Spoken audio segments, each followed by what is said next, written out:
We are a nation based on opportunity. We can find fulfillment in making things better for ourselves and others. Some of us thrive on solving problems, while others like to invent or reinvent products and processes.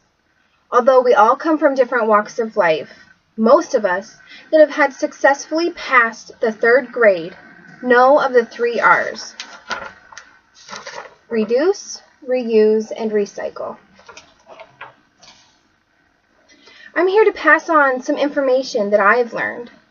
Some of these concepts, ideas, and statistics might open your eyes to your daily habits and the environment that we live in. Reduce. This means to cut back or use fewer resources than you currently are. This is a great starting point to better our environment. Cutting back doesn't have to be drastic, but it will take some awareness on your part to pass over items you would have previously purchased and choose items that will last a longer amount of time. This is where splurging is justified, because you won't have to replace this item frequently, because it's durable, useful, and you find it aesthetically pleasing. A few tips from the Natural Resources Defense Council, found on nrdc.org, are to buy products from post-consumer recycled materials such as toilet paper. Also, buy local products, as there's less energy consumed transporting the item. And finally, cut back on your water usage at home. You could easily shut the faucet off while you're brushing your teeth, or invest in a new high-efficiency washing machine. According to homewaterworks.org, a family of 4, which is about the size of my family, using an old washer goes through 12,000 gallons of water annually, just on laundry. By upgrading to a new high-efficiency washing machine, that number could be cut in half to only 6,000 gallons of water annually. Not only will you be reducing your water usage, but the extra cost of purchasing a new washing machine will be paid for in the savings from your water bill. Reuse. This means to maximize the life of a product. This could be reusing the item for the same purpose, such as washing, drying, and storing plastic zip bags so that they can hold tomorrow's lunch too. Another example is to donate an old cell phone so it can be reused by someone else. Another take on reusing is to repurpose an item. This could be using an old envelope as scrap paper, storing makeup brushes in an old jam jar, or making coasters out of wine corks. With the help of Pinterest, you can breathe new life into items and give a whole new use to them. You can repurpose old t-shirts into quilts, headbands, and even reusable grocery bags. Pallet furniture is very popular here in the Midwest.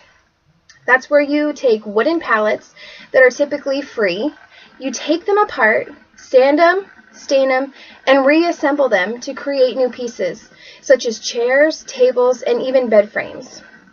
Not only did you help the environment by reusing an item, but you saved money by repurposing an inexpensive or free product. There's a community found at reuseitnetwork.org that focuses on rehoming and reusing items.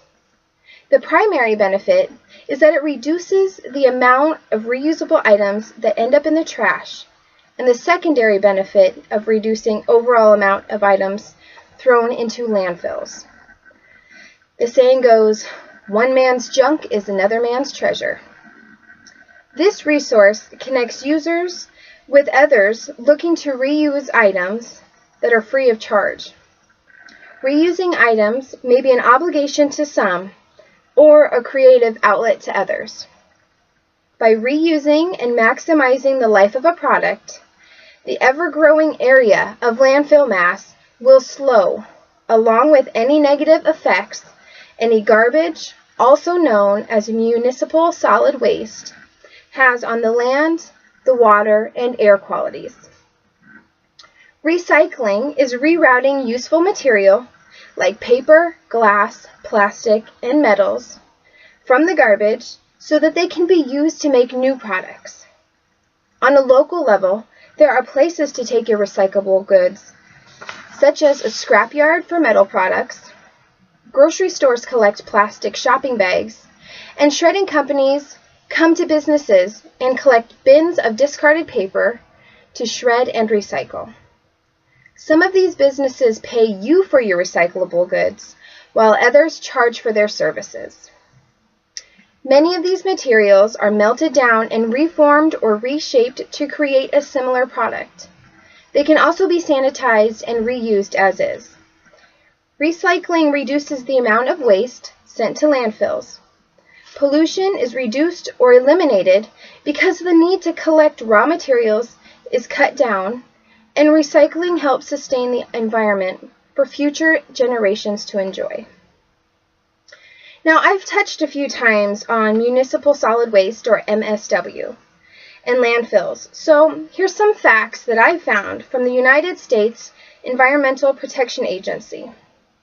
In 2012, recycling and composting prevented 86.6 million tons of material from being disposed in landfills. Composting is the process of yard and garden debris, along with other kitchen scraps and other organic materials, breaking down, creating rich soil. You can easily create a compost pile outside of your home. Over 95% of food waste that could easily be composted ends up in landfills. Also found on EPA.gov, every year Americans create 251 million tons of trash, and 164 million tons of that ends up in landfills and incinerators. Here are some equivalencies that helped me put it into perspective, the impact that recycling can have on our environment. By recycling and composting those 86.6 million tons of MSW that I talked about earlier, the energy equivalent to what 10 million U.S. households use in 1 year's time was saved. For every ton of paper that's recycled, the energy equivalent to 165 gallons of gasoline is saved. Recycling 1 ton of aluminum cans saves the equivalent of 1,665 gallons of gasoline. My intent here is not to bore you with numbers and stats, but rather to inform you about the positive and even the negative consequences our actions as consumers can have. Though, through research, I have found quite a bit of data surrounding the campaign supporting reduce, reuse, and recycle. I hope that you have found it to be thought-provoking. Although we can't all be superheroes, we can make informed decisions knowing that they will have a lasting impact on our generation and generations to come. To close, as Leonardo DiCaprio stated, raising awareness on the most pressing environmental issues of our time is more important than ever.